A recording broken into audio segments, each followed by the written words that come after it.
So hello, in this video you're gonna understand everything about growth at reasonable prices, which is the best strategy which has delivered more than 200% return in the last 2 years in the stock market. So when you talk about value investing, a very important thing in value is growth. Actually, you cannot separate growth and value.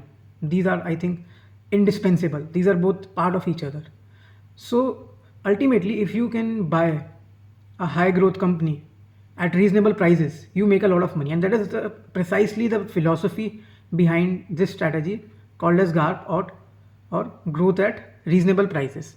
So basically, this philosophy started by Peter Lynch. So he invented a new ratio for valuation, that is called as the PEG ratio, in which what you do, you calculate the P ratio, then you divide it by the annual growth.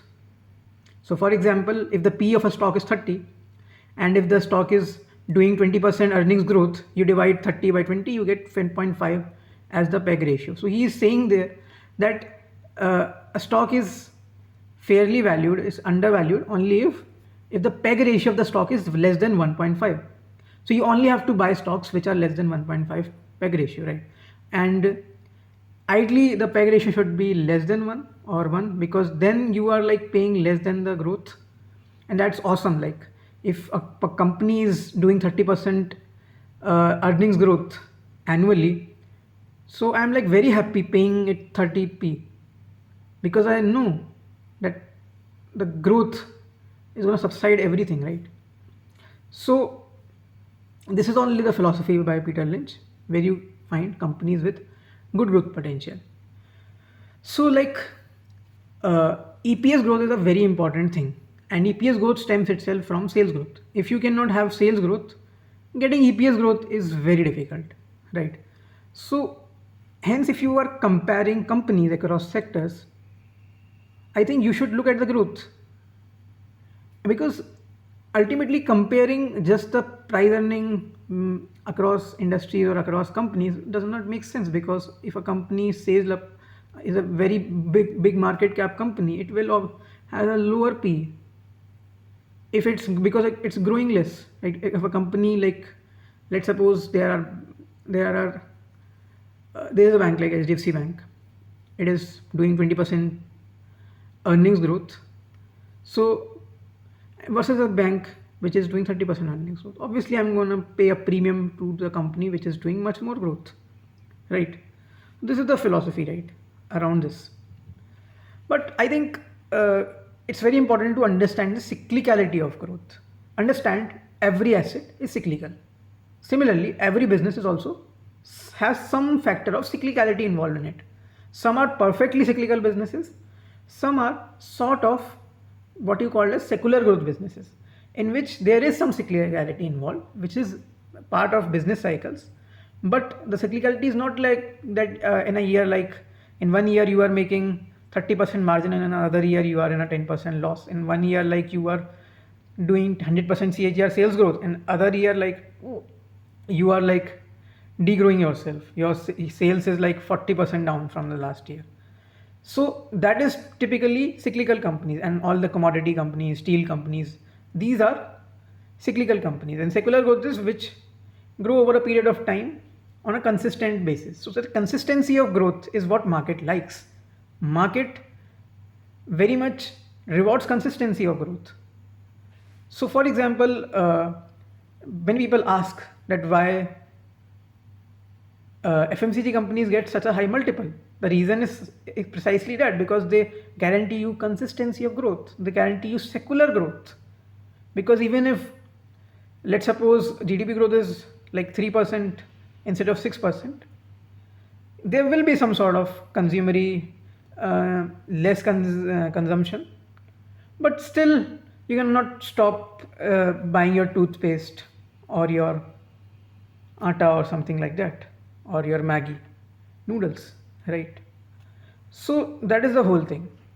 So if you like consider any strategy, you have to backtest it. And if you backtest this philosophy of growth at reasonable prices for the last maybe 3-4 years, you will find that the strategy has given you more than 100% CAGR returns. That's phenomenal, right? It's beating any sort of strategy by head downs, right? Obviously there is some sort of bias here, because largely markets, all segments of the markets have done very well, especially the mid cap and the small cap sections, but still you get the point. So when you're comparing, compare a cyclical with a cyclical, compare a secular growth company with a secular growth company, and that's the most important thing. Estimating growth is the most important crucial thing of investing. Like, so there is a lot of thing, like if a company has a competitive advantage or a moat involved in it, it will be able to defend itself, and then hence the growth that you are having, that will be much more sustainable, right? So then there is always a thing about PSUs and private banks. So for example, a PSU and private banks such as HDFC Bank, they grow very consistently. And the reason of their consistency compared to the public sector banks is there's additional thing to consider, like economic moats. So that's the thing. So apart from peg ratio, what you have to consider, then there are, like, if you are seeing, you have to see other factors also. What are those factors? Those factors are clearly, one thing is you have to look at the debt, because if a debt is too much, even if you are growing too much, it's like a sailing ship. That's, the ship can sink anytime. So low debt to equity ensures that you are within your limits, you can grow fast. One more thing about growth is that if growth is more than ROE into one, into the retention ratio, if then you need consistently, then you need capital. Either you raise capital through equity or you raise debt, but you need external capital.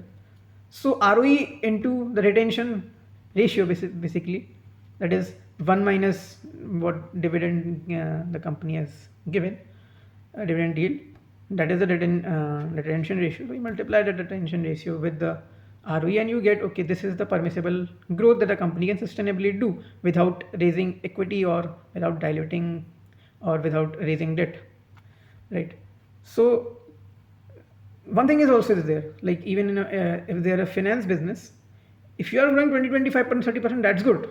But if you are going 40-45%, then you should get worry, because then it's one thing to lend money, it's another thing to recover money, and then you will face higher sustainable, this debt will be like bad. Like also in the hospital sector, if you're seeing, then there are different parameters.